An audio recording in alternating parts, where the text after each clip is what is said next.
गरीब का कंटेनर घर, सर्दी में तूफान।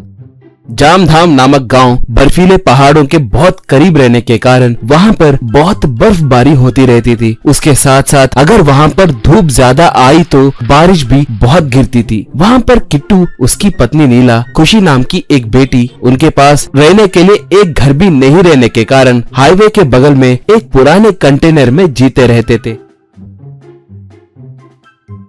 कभी कभार वहां पर जाली, भद्री नाम के दो चोर आकर किट्टू वालों को डरा धमकाकर उन बेचारों से कुछ ना कुछ खाना बनवाकर दारू पीते हुए उसे खाते थे। कभी कभार वो लोग अपने लिए लाए खाने को भी छीन कर खाते रहते थे। और कभी कभार बारिश गिरे जब किट्टू परिवार को जबरदस्ती बाहर निकालकर वो लोग कंटेनर के अंदर जाते थे। बेचारे किट्टू वाले बारिश में भीगते हुए पेड़ के नीचे ही रह जाते थे, मगर वो दोनों कंटेनर के अंदर आराम से सो जाते थे।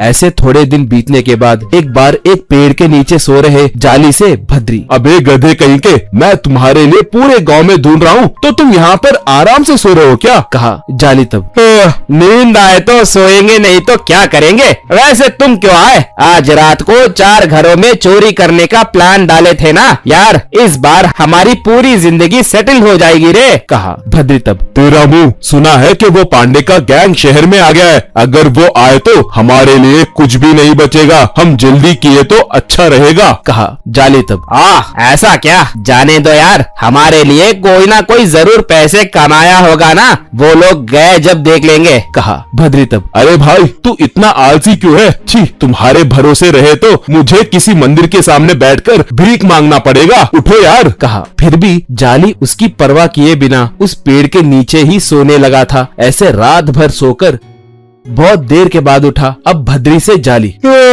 ये जाली चोरों का शेर है, अब नींद से उठ गया, अब शिकार करेगा, पूरा गांव लूट लेगा, चलो यार। कहकर एक मास्क पहनकर भद्री और जाली दोनों चोरी करने के लिए निकले। उसके बाद बड़े बड़े धनवानों के घरों में घुसकर चोरियां करने लगे।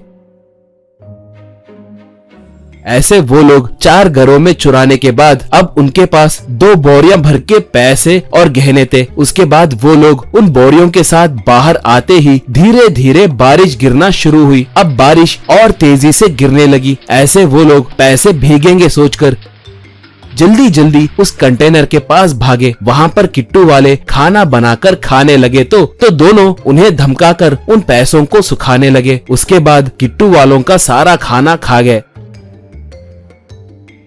अब उस किट्टू से जाली, क्या रे किट्टू, बाहर बारिश गिर रही है, हमें दारू पीने का मन कर रहा है, जाओ जाकर दारू लेकर आओ। कहा। किट्टू तब, अबे आलसी जाली कहीं के, तुम्हें पांड्या, वही जिस क्रिमिनल को 6 राज्यों की पुलिस ढूंढ रही है, वो पांड्या तुम्हें पता है क्या? कहा। जाली तब, अरे भाई, अब उस खून चूसने वाले राक्षस के बारे में क्यों बात कर रहे हो? अंधेरे में उसको याद नहीं करते। कहा। किट्टू तब, वो राक्षस मैं ही हूँ, मैं ही पांडे हूँ। पांडे, तुम्हारे लिए एक गरीब आदमी बनकर यहाँ पर मकाम डाला। थोड़े दिनों से तुम दोनों पे निगरानी रखते आ रहा हूँ। अब मैं तुम दोनों का खून पी जाऊंगा। कहकर दोनों को जोर जोर से मुक्के मारने लगा। इससे वो दोनों उछलकर कंटेनर से टकराकर नीचे गिर गए।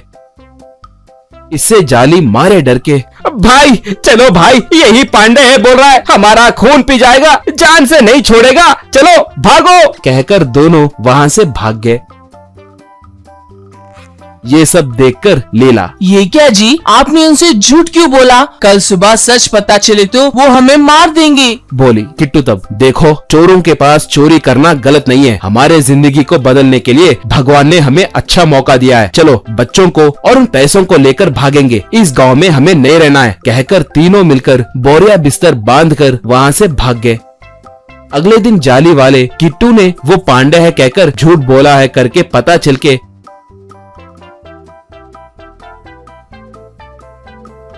उसे मारने के लिए लट्ठों के साथ आए। फिर से बारिश गिरने लगी, मगर किट्टू वाले उस घर में नहीं रहते देख भद्री जाली से, भाई हमारे जितने बदकिस्मत वाले कोई नहीं है। हमारी जिंदगी सेटल होगी सोचकर मेहनत करके चोरी किए तो किट्टू की जिंदगी बदल गई। कम से कम किट्टू का भाग्य बदले, इस कंटेनर में तो भी रहेंगे। लगता है वो हमारे लिए ही बर्तने छोड़कर चले गए, उसमें खाए तो क्या पता हमारी जिंदगी भी बदल जाए। कहकर दोनों जाकर उस कंटेनर में सो गए।